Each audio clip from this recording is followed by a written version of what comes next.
Buenas noches a todos. Hoy es la segunda entrega del programa GastroExpert.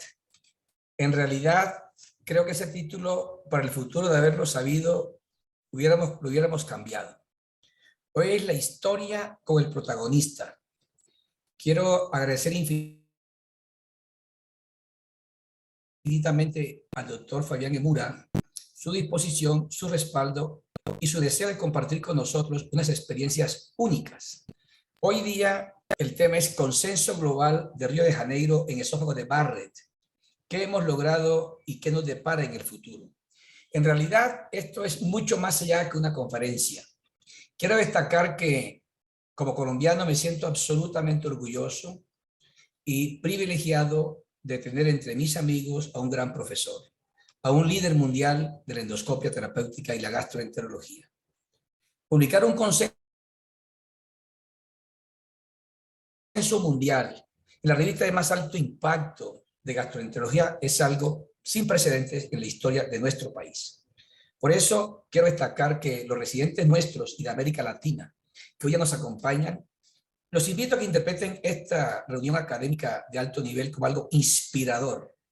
Y quiero agradecer entonces al profesor Fabián Emura todo esto que hace por nosotros y que participa en este importante evento. El doctor Emura es médico, es PhD, es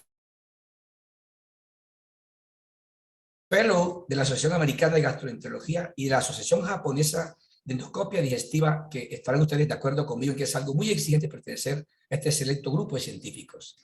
Es director médico de endoscopia gastrointestinal avanzada de Emura Center Latinoamérica, director del Grupo de Investigación en Cáncer Gastrointestinal de Colciencias, director del Centro Mundial de Capacitación en Detección y Tratamiento del Cáncer Gastrointestinal Temprano, fundador y director de Emura para la promoción de la investigación en cáncer, presidente de la Organización Mundial de Endoscopia Digestiva y profesor asociado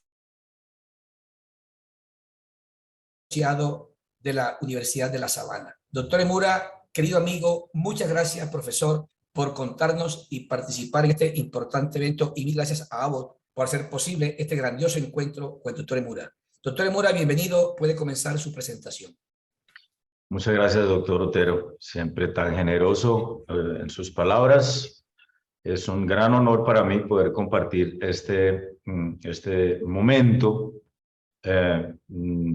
auspiciado por Abbott, al cual también les envío mis más sinceros agradecimientos. Un gran honor poder estar aquí con el profesor Otero. Voy a empezar entonces a compartir.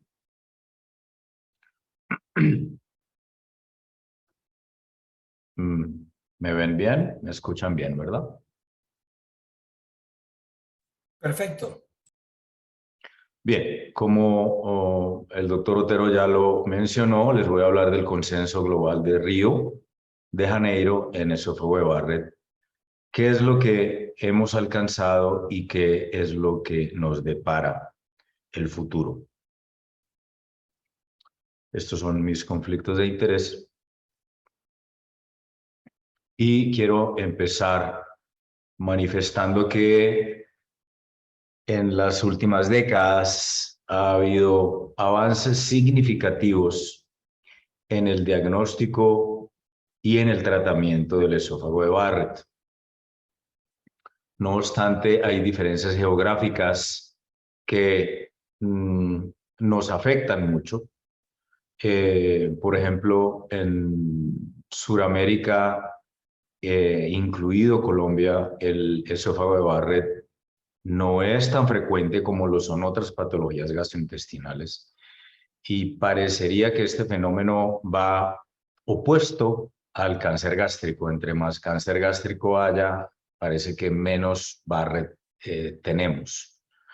Sin embargo, mucho se ha avanzado y cada día en nuestro país, como seguramente en muchos países latinoamericanos, vemos más pacientes con esófago de Barrett. Y lo segundo, en relación a los antecedentes, es que existen muchas controversias en relación a Barrett y quizá esta sea la patología que más controversias tiene. en el ámbito de la gastroenterología y de las lesiones premalignas. He traído esto en honor a mi buen colega y amigo Pratik Sharma, porque él, digamos, y este equipo de aquí ha revolucionado, digamos, el manejo de Barrett con esta clasificación conocida como los criterios C y M de Praga, publicados en el 2006.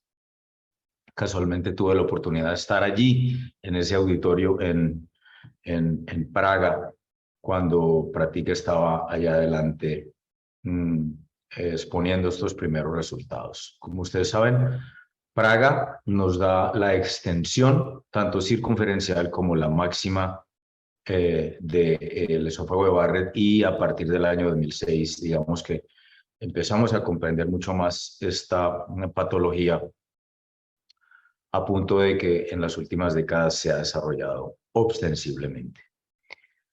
También he traído estas fotografías de estos artículos que hablan de controversias aquí y allá, controversias en diagnóstico, controversias de las controversias. Así que esto es un abrebocas para lo que quiero contarles, que es básicamente ahondar un poco en el problema, y este fue el origen, para los que quieran saber un poco de historia y de cómo nació este proyecto. Lo que hicimos con el doctor Sharma fue profundizar un poco en el problema, y el problema lo encontramos aquí en estos dos artículos. El uno diciendo que la endoscopia de seguimiento para pacientes con esófago de Barrett estaba en sobreuso, es decir, que se estaban haciendo demasiadas endoscopias para pacientes con Barrett, por un lado, y que por otro lado, la mortalidad y la incidencia del adenocarcinoma de esófago seguía en aumento. Entonces, este era un paradigma, porque uno pudiera pensar que entre más endoscopias de seguimiento para Barrett, más adenocarcinoma se iban a encontrar, pero era todo lo contrario. Porque la incidencia y la mortalidad seguía aumentando. Entonces, este paradigma nos llevó a Pratik y a mí, como, digamos, líderes de este proyecto, a pensar fuera de lo común. Y esta es la clave de dónde nace el consenso de Río. Pensar fuera de lo convencional nos llevó a entender que el problema era el énfasis en la calidad, es decir, que debía hacer un énfasis en la calidad más que en la cantidad. Y esto lo demostraron esos artículos que ya mencioné. ¿Para poder qué? Para poder entonces diagnosticar más Barrett cuando existe, diagnosticar a través de biopsias las displasias cuando existen, y tratar el adenocarcinoma en estado temprano para disminuir la incidencia y la morbimortalidad. Esto nos llevó entonces a ir al siguiente paso, que fue este. ¿Qué era lo que hacía falta en la ciencia? ¿Qué era lo que hacía falta en la ciencia? Y nos dimos cuenta que lo que faltaba era una ausencia total de definiciones estandarizadas, una ignorancia en el apropiado reconocimiento de las marcas anatómicas para hacer un diagnóstico apropiado, y estábamos muy bajos en la consistencia en el uso de las clasificaciones. Todo esto es soportado en artículos científicos muy importantes. Entonces, una vez encontrado lo que le hacía falta al rompecabezas histórico y, digamos, secuencial, entendimos que lo que había que innovar, o la idea que había que traer. Recuerden que innovar es resolver un problema real a través de una solución simple que pueda dar oportunidades equitativas a los practicantes. Eso nos llevó entonces a entender que estudios randomizados, bien diseñados, controlados, muy probablemente no iban a ser realizados en esta temática de terminologías, definiciones, y que la única manera para lograr un acuerdo, la manera más efectiva para alcanzar un acuerdo era hacer un consenso internacional de tipo Delphi.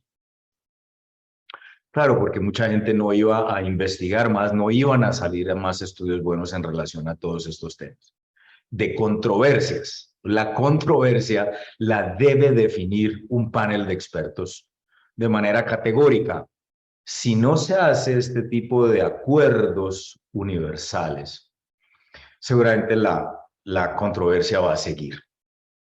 Recuerden ustedes que los patólogos unificaron todas las controversias de Occidente y Oriente en la clasificación de Viena para lesiones superficiales del tracto digestivo alto. Y ahí, después de Viena, viene ya un orden en estos, digamos, acuerdos patológicos. Volviendo al tema de Barrett, esta fue la única manera en que nosotros creímos que podíamos hacer un aporte.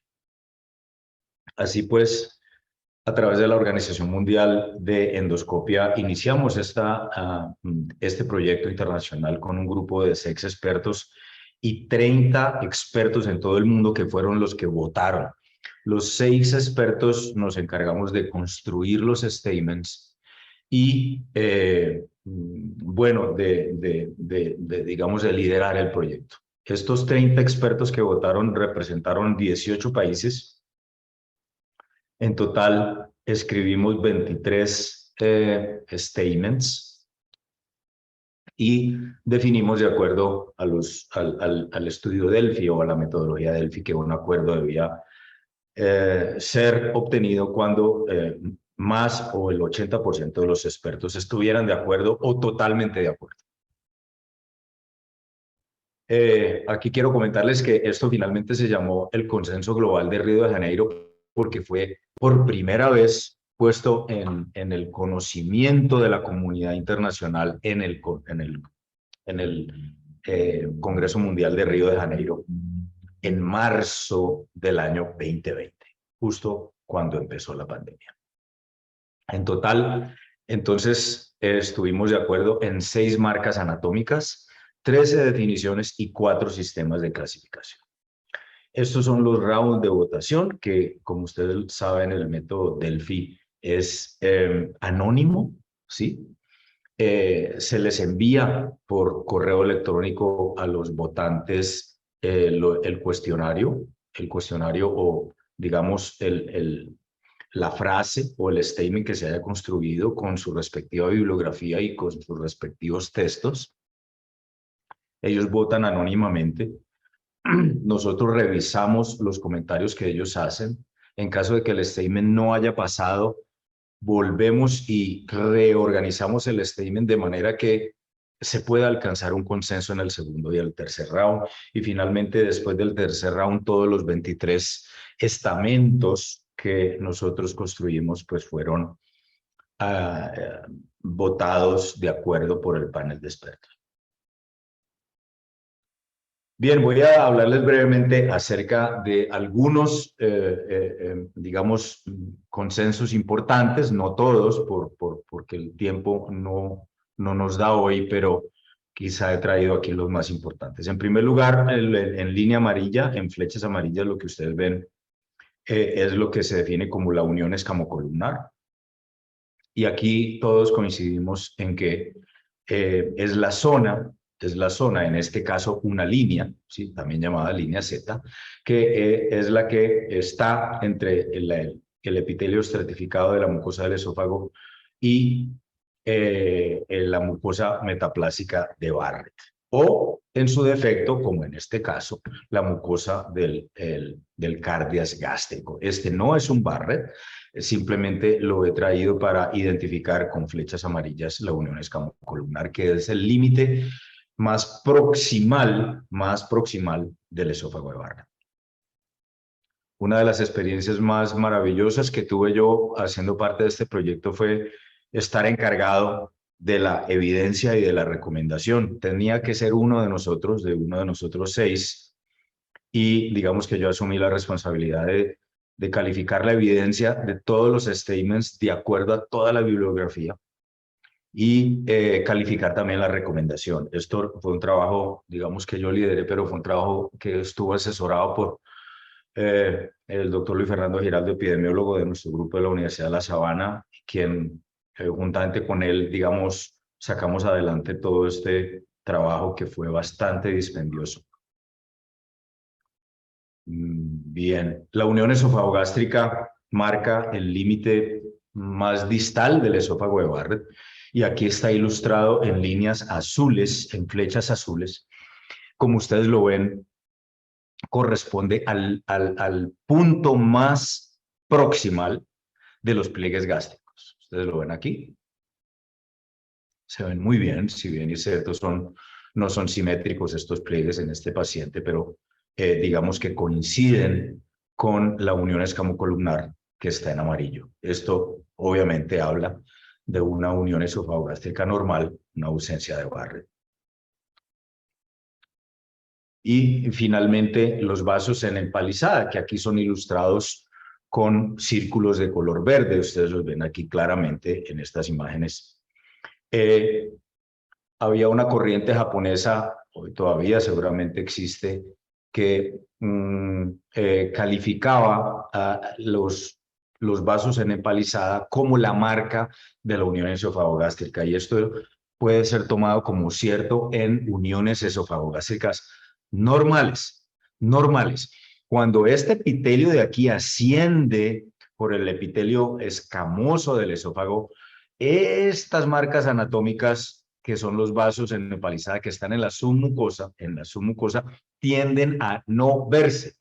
Obvio, porque la mucosa es reemplazada por un epitelio diferente, que es el epitelio metaplásico, y esto de alguna manera oscurece la visualización de los vasos en empalizada.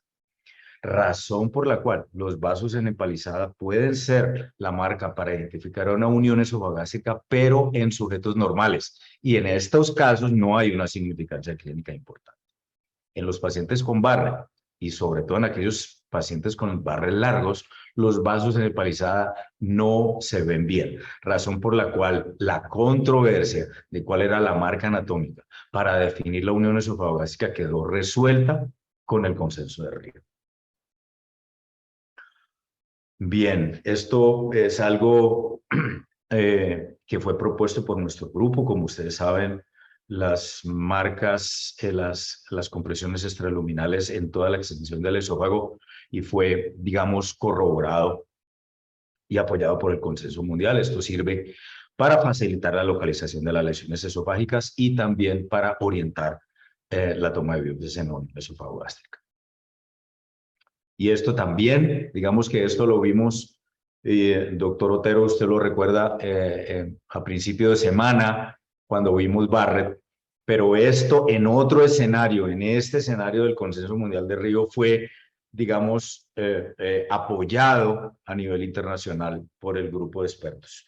Y esto básicamente lo que hace es ayudar a identificar cuál es el cuadrante izquierdo, poniendo agua a través del canal de trabajo, y así identificar el cuadrante izquierdo y orientar la toma de biopsias y orientar la localización de las lesiones. Recuerden que, muy importante, después de identificar el cuadrante izquierdo, ahí ya y solo ahí podemos poner el reloj imaginario con las 12 hacia arriba y las 6 hacia abajo, y poder entonces poner desde el 1 hasta el 12 y localizar una lesión en cada uno de esos cuadrantes.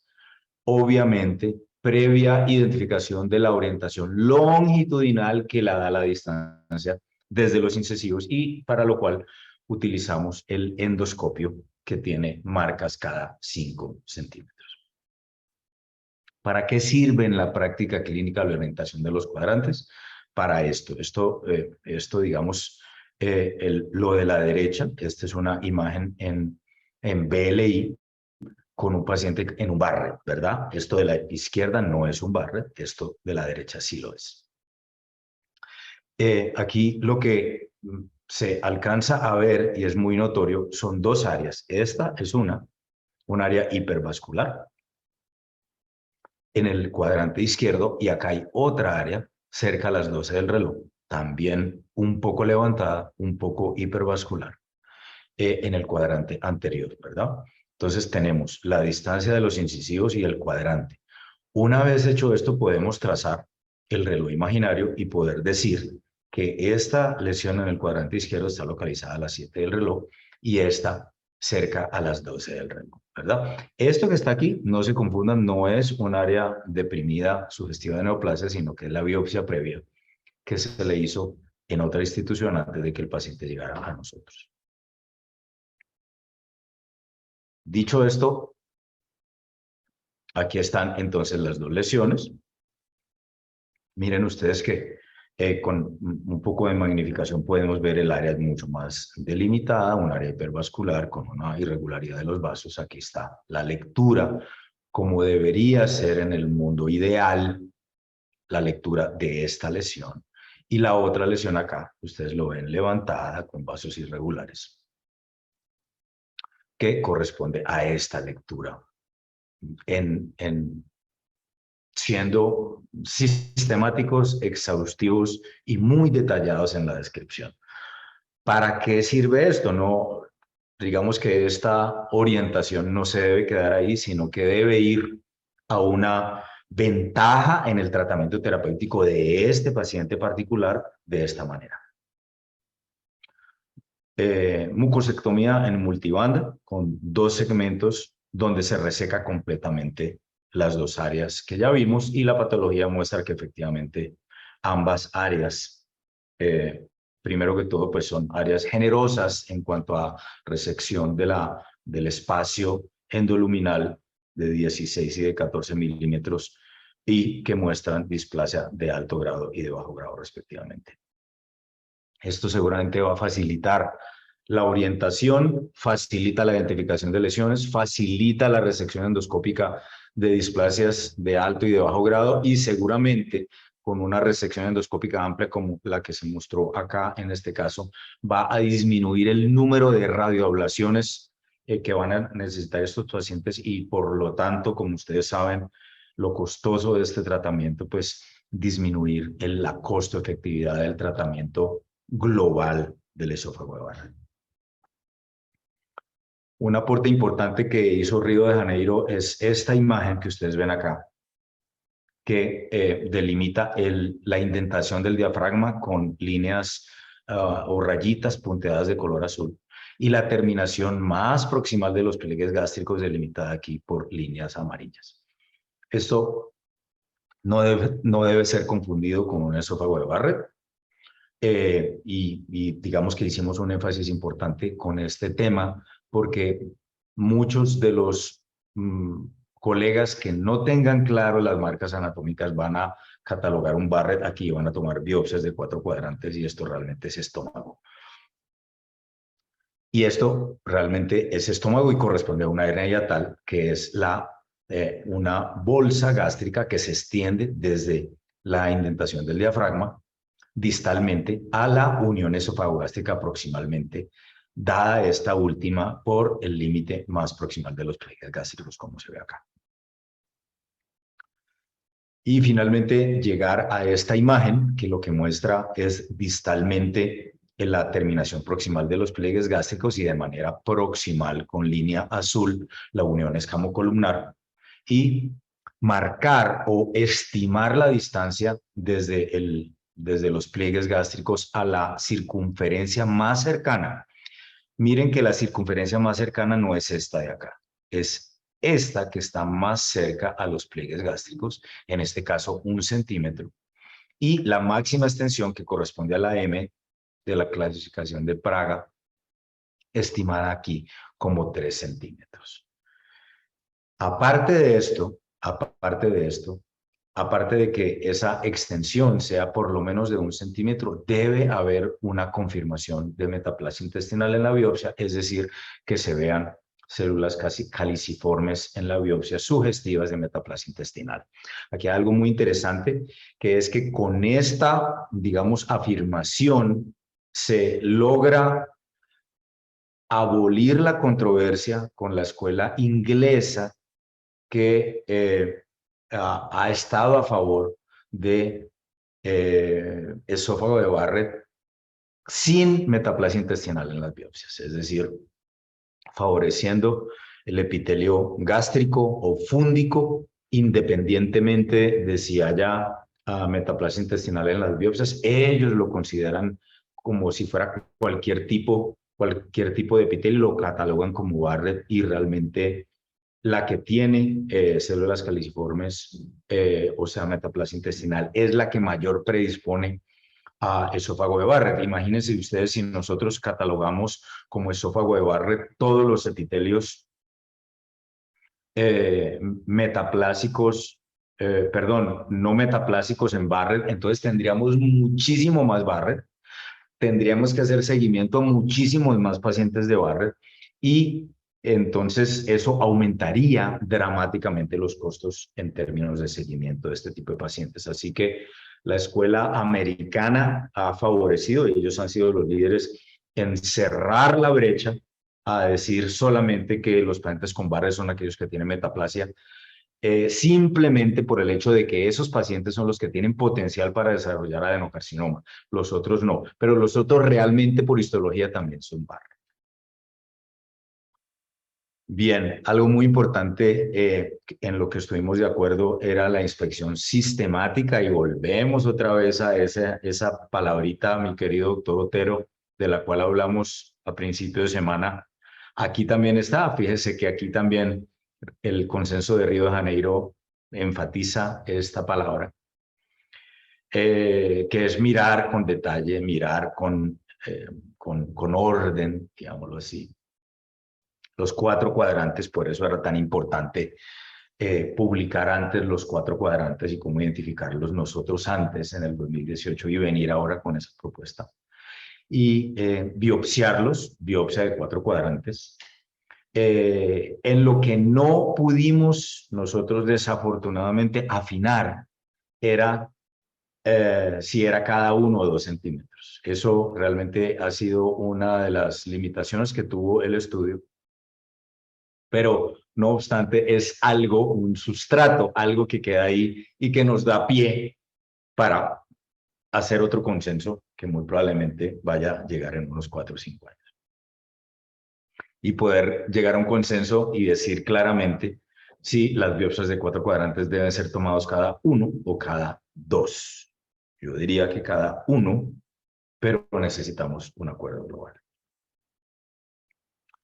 En total, los statements que fueron, digamos, corroborados en este consenso fueron 23. Ustedes los ven ahí, digamos, los tópicos en los cuales se hizo este estudio. Muy importante después de hacer radioablaciones o resecciones endoscópicas para Barrett, definir la enfermedad residual, que es diferente a la enfermedad recurrente y que es diferente a la falla de tratamiento. Esto es fundamental. Fundamental también poder saber cuándo hemos logrado una erradicación completa de la metaplasia intestinal, que es con mínimo 2 endoscopias con un lapso de 3 meses. Ojo con eso. Y bueno, las otras definiciones que ya les había mencionado, más definiciones de resecciones endoscópicas, ablaciones, etc.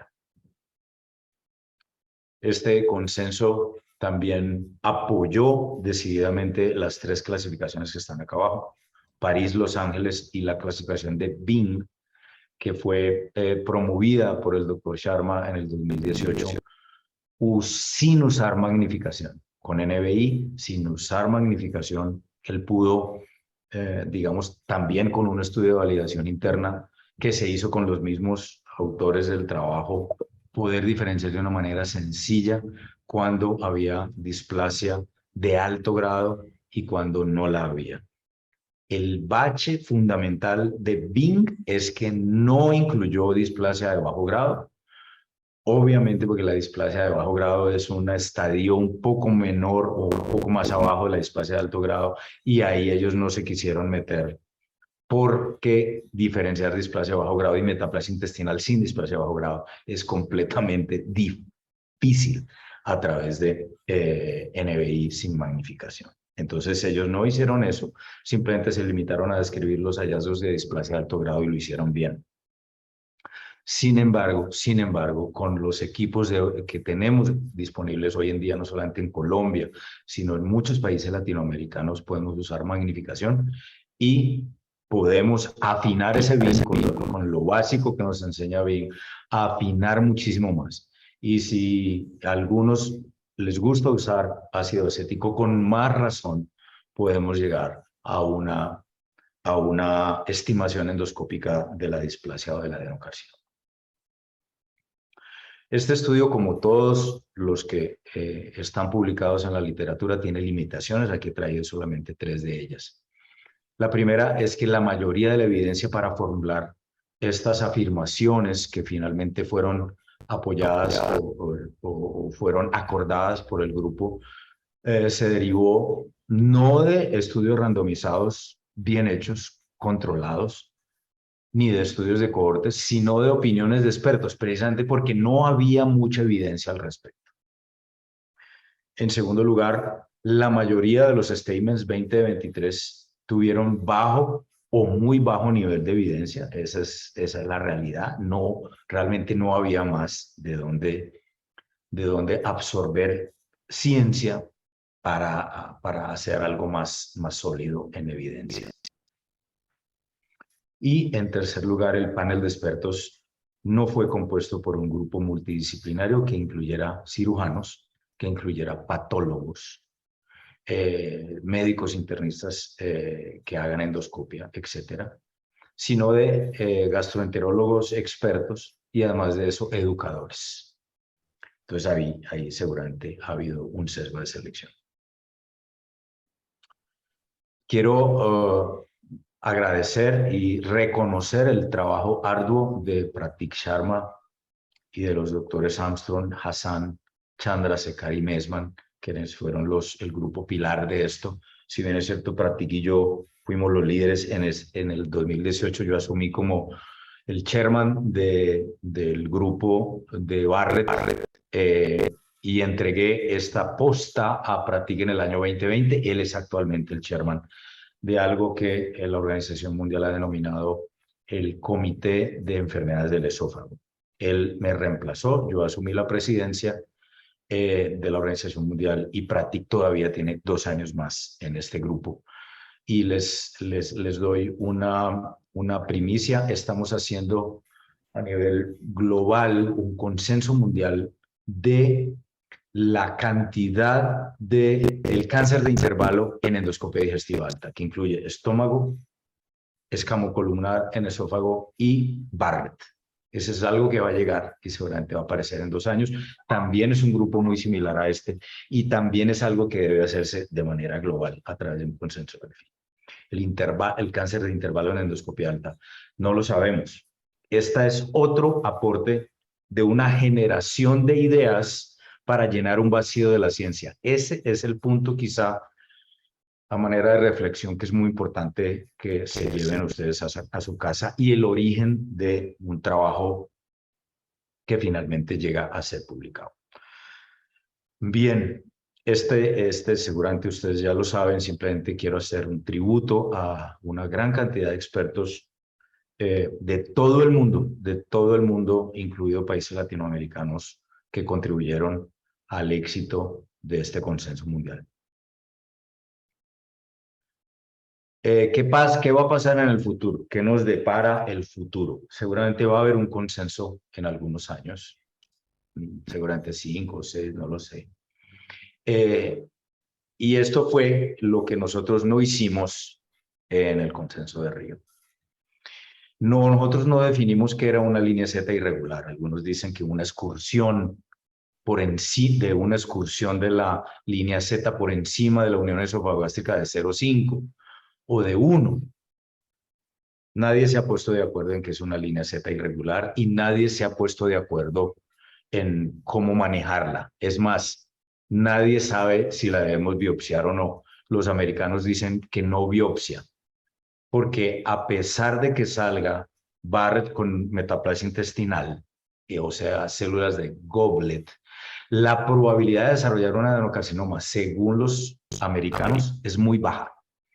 Entonces ellos recomiendan ni siquiera hacer biopsia de una línea Z irregular. A diferencia nuestra, o mi pensamiento es diferente, nosotros tenemos, como en Japón, mucho más Barrett cortos, a diferencia de los segmentos de los Barrett largos que tienen los americanos. Y a diferencia de ellos, nosotros y los japoneses sí vemos más adenocarcinoma en Barrett cortos y hemos visto adenocarcinomas en líneas Z irregulares. Entonces hay mucha, digamos, tela de dónde cortar allí, mi querido doctor Otero y colegas. Lo otro es la extensión patológica de una hernia hiatal. Sabemos que hasta 2 centímetros es la hernia fisiológica descrita por el grupo del doctor Pandolfino. Pero ¿hasta dónde puede llegar eso? ¿Hasta 2,5, más de 3? ¿Cuándo debemos hacer estudios adicionales como una tomografía de tórax contrastada para ver si esas hernias de más de 3 centímetros se meten al tórax o son paraesofágicas o si simplemente son de tipo 1? No lo sabemos. Lo otro son las islas columnares para determinar la máxima extensión. Tendríamos que empezar a biopsiar las islas columnares y saber si tienen displasia y si realmente incluirlas y modificar los criterios de Praga podría valer la pena. No lo sé. Si hay algunos estudios que vengan diciendo que las islas columnares tienen más displasia que la M de CIM de Praga, tendríamos que cambiar todo. El papel de el tiempo de inspección en Barrett, que aquí está escrito como BIT, y la tasa de detección de neoplasias en los criterios de calidad en Barrett todavía no se sabe, simplemente han sido puestos sobre la mesa, pero seguramente vendrán estudios que determinarán o validarán estos conceptos. El otro que seguramente va a venir es que seguramente va a venir más evidencia en cuanto si debemos seguir haciendo Seattle, o sea, las biopsias al azar de los 4 cuadrantes, cada 2 centímetros, versus lo que hacen los japoneses, biopsias dirigidas, guiadas por imagen realzada. Y entiéndase por imagen realzada, BLI, LCI, NBI con magnificación.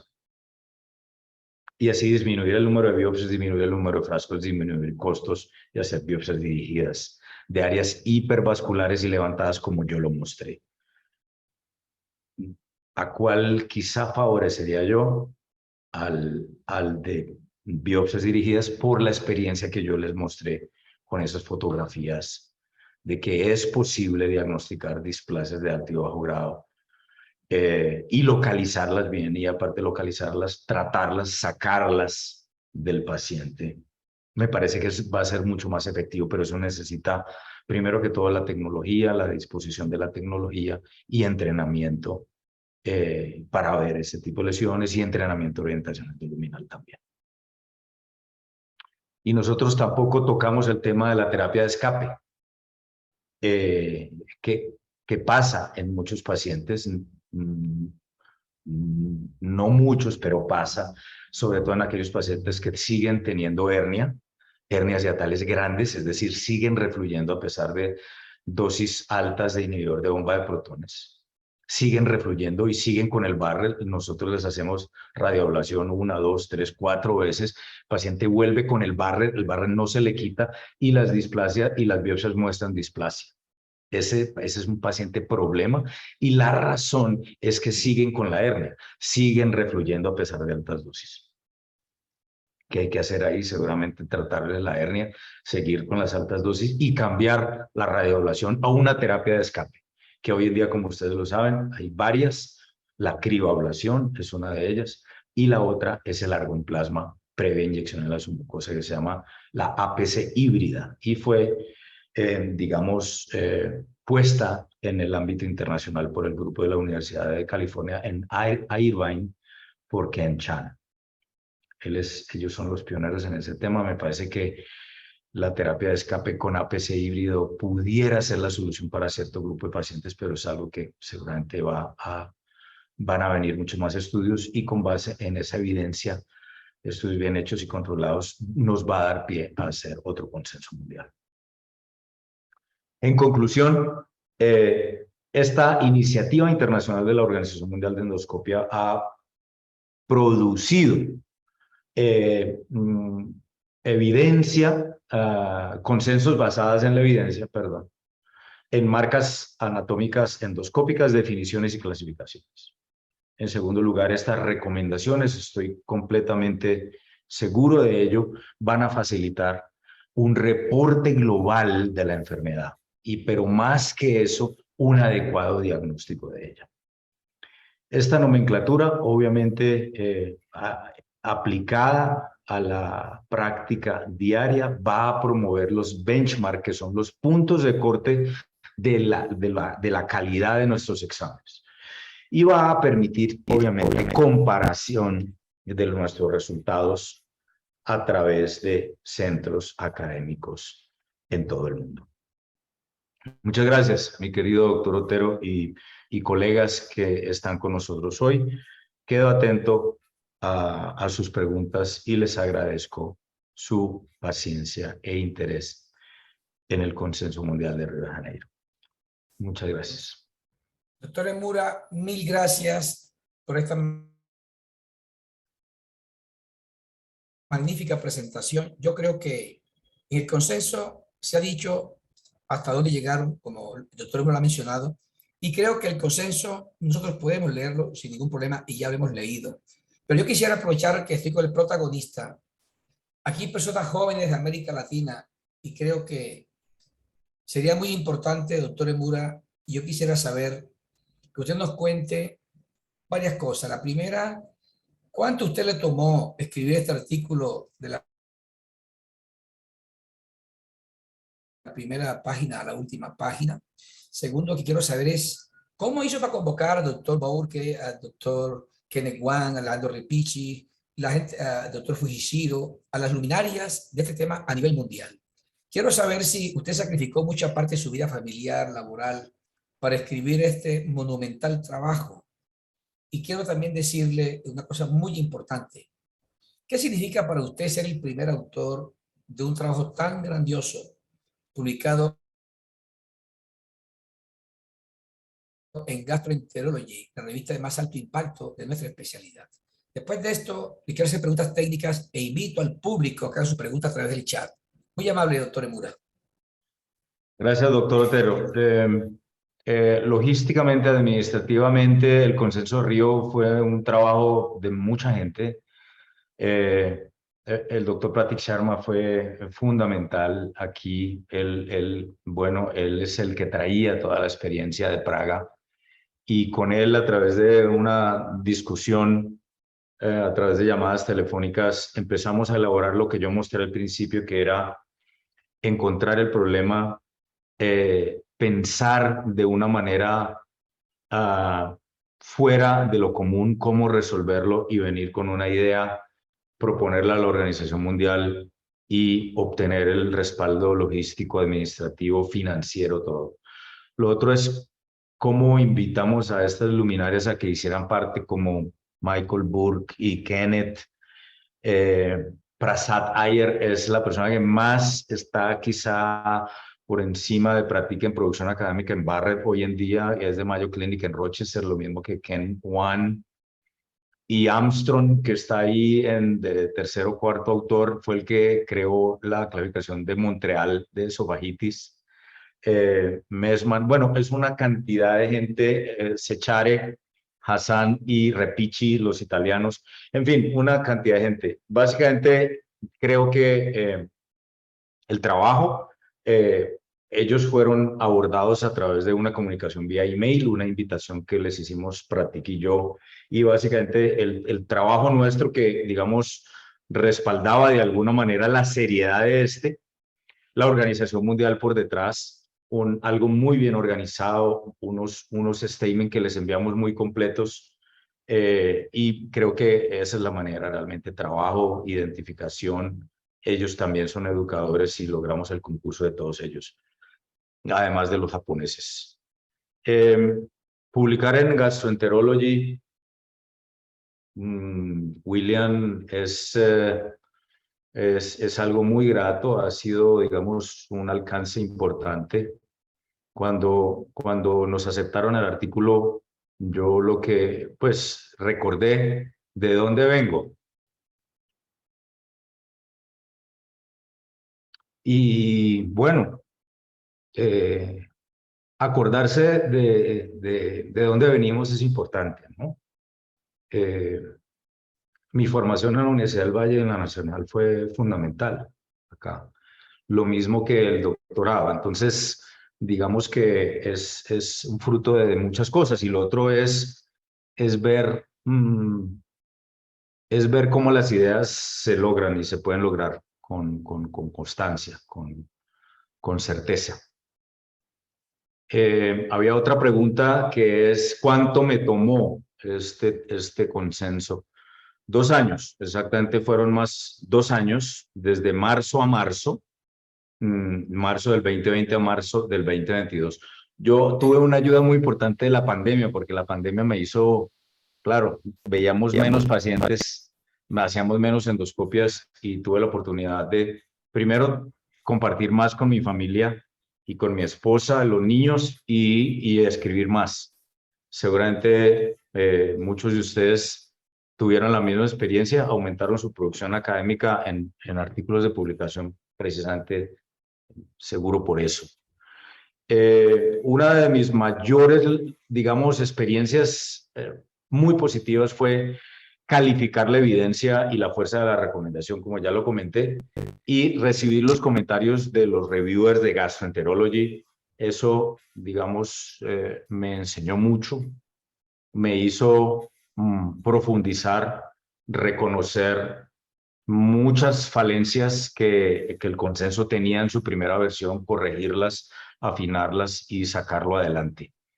Finalmente creo que el consenso de Río y yo como primer autor, digamos que muy aparte de ser un logro personal, es un logro país, es un logro de nuestras asociaciones, es algo que es muy importante para América Latina y nos ayuda a pensar que nosotros sí podemos producir ciencia y evidencia científica de alto nivel que pueda contribuir a la salud de nuestros pacientes.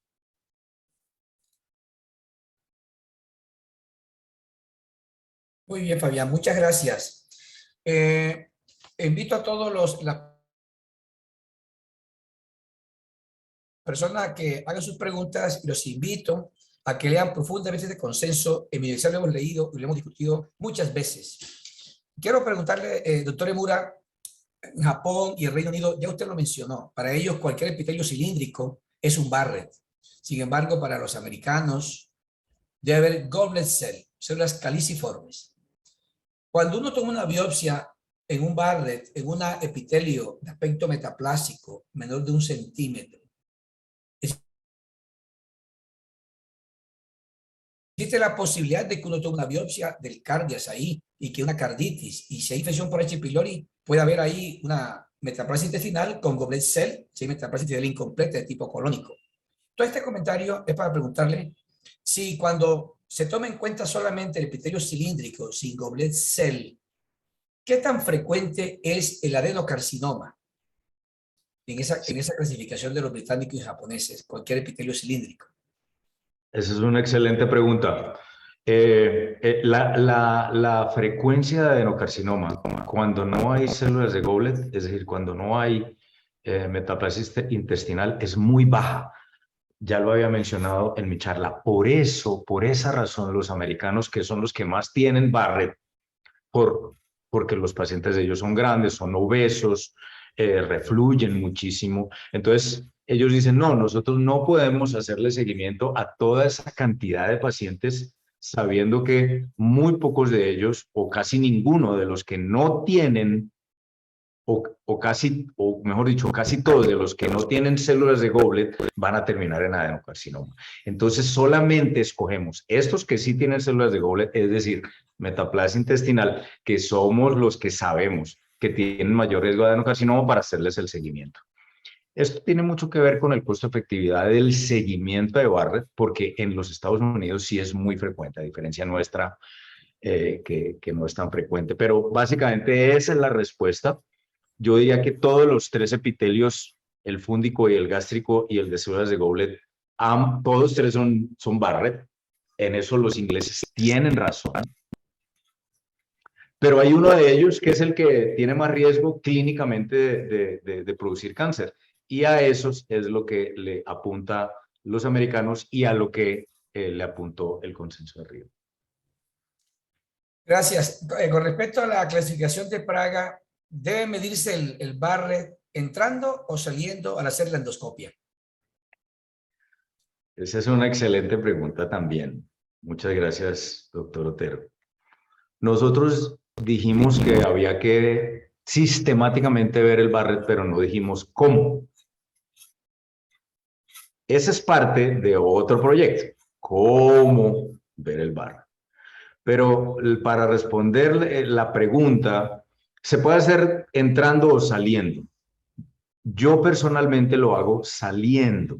¿Por qué? Porque si yo tomo mucho tiempo en la unión esofagogástrica examinando por cuadrantes, 1 minuto por cuadrante, tomando las biopsias, etcétera, etcétera, el estómago se me va a llenar de aire, se me va a llenar de agua, de la lavada del Barrett, etcétera, etcétera.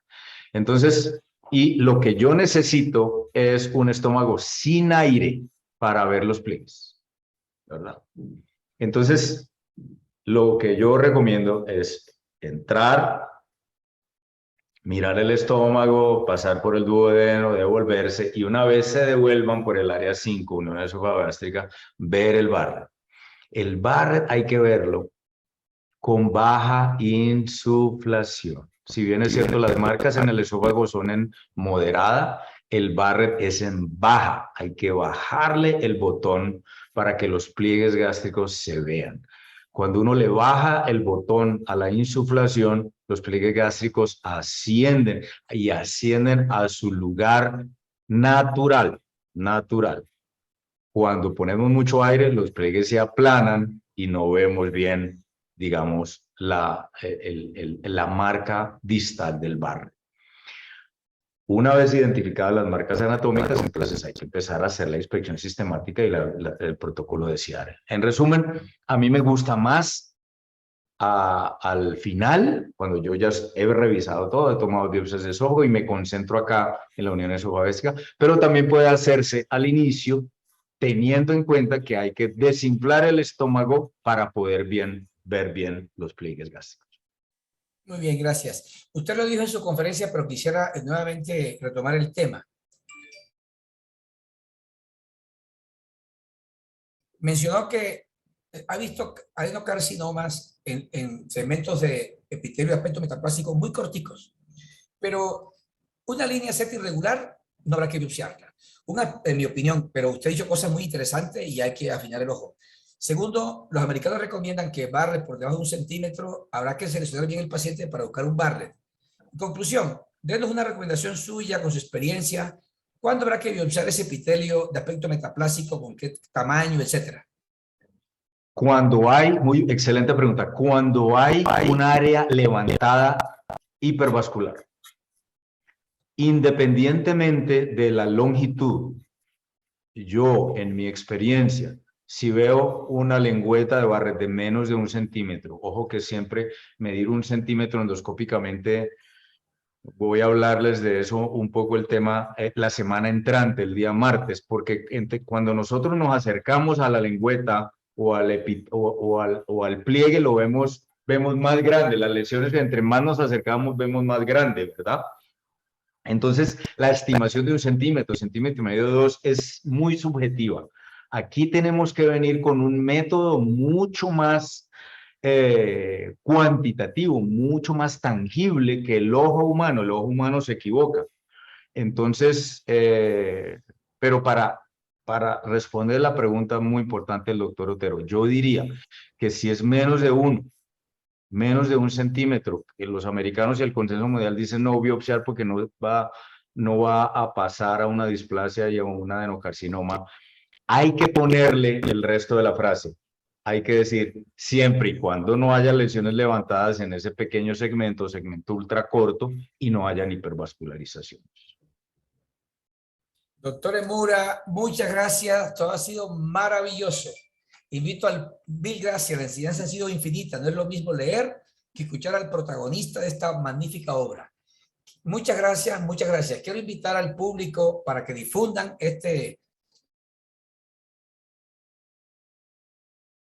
curso de conferencias de alto nivel. La próxima semana tendremos las últimas 2 conferencias, el martes y el jueves, con el profesor Emura. Doctor Emura, mil gracias nuevamente, infinitamente agradecido con usted. Muchas gracias, doctor Otero. Feliz noche. Nos vemos el martes. Sí, señor.